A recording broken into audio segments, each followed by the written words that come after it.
দুর্গাপুরের মতো একটা ব্যস্ততম শহরে 8:35 সন্ধ্যেবেলা একটি মেয়েকে গ্যাং রেপ করা হয়। এই মা দুর্গার মাটি, এই মা কালীর মাটি। আর কয়েকদিন পর মা কালীকে আমরা নিয়ে আসবো, তার পুজো করবো। মা কালীকে কেউ লক্ষ্মী রূপে পুজো করবে, কেউ মা কালী রূপে পুজো করবে। আর সেই বাংলায়, সেই দেবীর ভূমিতে আজকে দিনের পর দিন মেয়েদেরকে অত্যাচারিত হতে হচ্ছে, ধর্ষিত হতে হচ্ছে এবং গ্যাং রেপের শিকার। একটা এত বড় আর্জিকর কাণ্ড ঘটে গেল, তারপরও হুঁশ ফিরল না একজন মহিলা মুখ্যমন্ত্রী। সেবারে কোন রকমে যখন লাখো লাখো লোক রাস্তায় নেমে গিয়েছিল, তখন মানে উনি বললেন বাইরে নাইট ডিউটি, মেয়েদের জন্য যাতে নাইট ডিউটি বন্ধ করে দেওয়া হয়। আপনারা ভাবুন, মানে ধর্ষকরা সারা রাত রাস্তায় ঘোরার জন্য ছাড় পাবে, কিন্তু কোন মহিলারা রাত্রিবেলা তাদেরকে ঘরের মধ্যে চলে যেতে হবে।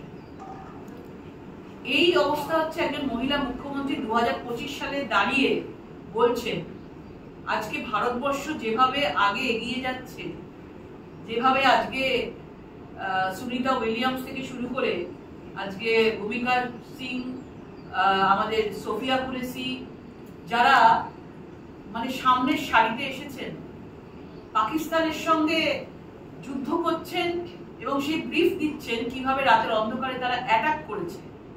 ভারতবর্ষ যখন সামনের দিকে এগোচ্ছে, নতুন সূর্যোদয়ের দিকে এগোচ্ছে, তখন পশ্চিমবাংলা মানে পুরো চারিদিকে অন্ধকার, অমাবস্যার মতো, অমাবস্যার চাঁদের মতো।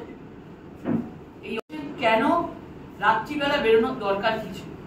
রাত্রিবেলা মেয়েরা ঘরের মধ্যে থাকে। আজকে কোথায় বাস করছি আমরা? মানে মহিলাদের অধিকার কোথাও কি লক্ষ্মীর ভান্ডার দেওয়ার পর মুখে সেলোটেপ দিয়ে দেওয়া হচ্ছে? তাদের কেড়ে নেওয়া হচ্ছে মহিলাদের অধিকার। এরপরে হয়তো বলবেন যে বোরখা পরে রাস্তায় বেরোতে হবে, রাত্রে যদি বেরোবেন তো বোরখা পরে বেরোবেন। আজকে একটা ফোন পর্যন্ত করেননি, একটা তার মানবিকতা বোধ নেই মুখ্যমন্ত্রীর। একজন মেয়েকে, তাকে ফোন করা কেমন আছে? তার বাবাকে পর্যন্ত ঢুকতে দেওয়া হচ্ছে না। সব কিছুতে রাজনীতি দেখা হচ্ছে এখানে। উড়িষ্যার মুখ্যমন্ত্রী তিনি নিজে স্বয়ং দায়িত্ব নিয়েছেন তার মেয়েটির পড়াশোনার চিকিৎসা ব্যবস্থা পুরোপুরি করা হবে। আর সেখানে আমাদের বাংলায় তিনি বাচ্চাটি পড়তে এসেছে। আজকে তার মা বাবা অনেক স্বপ্ন নিয়ে পাঠিয়েছিলেন এখানে, আজকে তাকে এইভাবে অত্যাচার করা হয়েছে, তার মেয়েকে তাকে নিয়ে চলে যেতে হচ্ছে। এই পুরো পশ্চিমবাংলায় বা পশ্চিমবাংলার বাইরে থেকে যারা আসছে, এই কাণ্ড দেখে আর মুখ্যমন্ত্রীর নীরবতা দেখে মেয়েটির প্রতি, আর কেউ কোনোদিন কোনো মেয়েকে পাঠাবে পড়তে এখানে?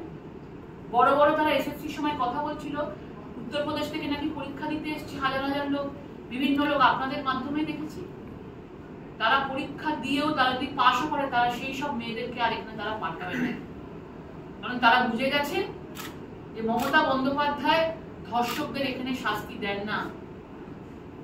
তারা ধর্ষিত হয়েছে, তারা এখানে শাস্তি পায়, কারণ তাদের জন্য একটা বাক্য মমতা বন্দ্যোপাধ্যায় খরচ করে।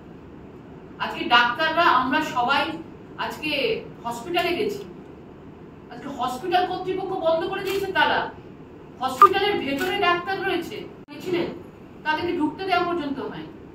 আর পুলিশরা ভেতরে রয়েছে, তারা বন্ধ করে দিচ্ছে। তাহলে ভাবুন যে পুরো সিস্টেমটাকে একদম মানে গলা টিপে দেওয়া হচ্ছে। কেউ কোনো জায়গা থেকে রেড বেঁধে দিয়েছেন, তো এর রাজ্যে ধর্ষণ হবে না তো কি হবে? স্বাভাবিক। এনকাউন্টার করার মতন ক্ষমতা ওনার আছে। এনকাউন্টার করার মতো যদি ক্ষমতা থাকতো, আজকে উত্তরপ্রদেশের যোগীজি পর্যন্ত এইসব লোকেদের দ্বিতীয়বার আর বরদাস্ত করে না, সুযোগ দেয় না। আজকে যদি আরজি করে বিচার হতো, তাহলে আজকে এই ধরনের একটা দুর্গাপুর হতো না। কসবাকাণ্ড যখন মানুষ সব ভুলে গেছে, কসবাকাণ্ডের দোষীদেরকে জামিনে ছেড়ে দেওয়া হয়েছে। এই মাটিতে, এই বাংলার মাটিতে আমরা বারে বারে জন্ম নিতে চাই, কিন্তু এই বাংলার মাটিকে অপবিত্র করে তুলেছেন আমাদের এই মহিলা মুখ্যমন্ত্রী এবং আমাদের মা দুর্গাকে লাঞ্ছিত, অপমানিত এবং পীড়িত হতে হচ্ছে এই বাংলায়। ধিক্কার জানাই।